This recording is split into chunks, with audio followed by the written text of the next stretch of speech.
नमस्कार मित्रांनो. आज आपण एक गंमतशीर प्रसंग बघणार आहोत. विनोदीच आहे थोडासा.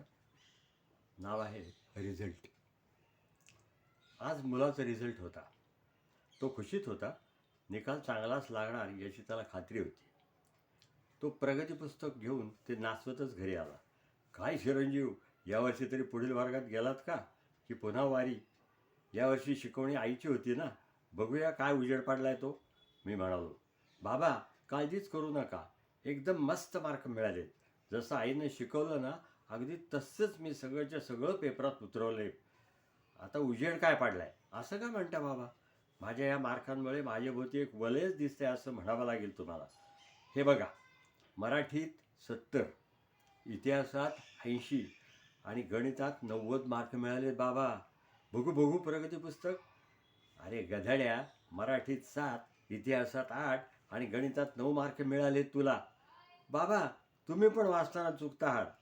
आणि मी म्हटलं ना, आमच्या गुरुजींना सुद्धा आईच्या शिकवणुकीची आवश्यकता आहे. त्यांना शिकवणी लावायलाच हवी.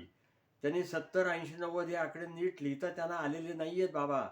त्यांनी या अंकाच्या पुढे शून्य देण्याऐवजी मागे शून्य दिले. बघितलं बाबा, खरं की नाही? मी मात्र आता खूपच संतापलो. अरे मूर्खा, तू चौथीत चौथ्यांदा बसणार आहेस आता. मी खिन्न होऊन खाली बसलो. पण मला माझं चौथीचं प्रगती पुस्तक डोळ्यासमोर दिसू लागलं. कारण ते होतंच तसं रंगीबेरंगी. विषयावरती मार्कांच्या रकान्यामध्ये एकूण PT हा विषय सोडला तर बाकी सगळीकडे तांबड्या रेघा होत्या माझ्या प्रगती पुस्तकात. त्याच्या डोक्यावरून प्रेमानं हात फिरवीत मी म्हटलं, असू दे असू दे राजा, खाण तशी माती.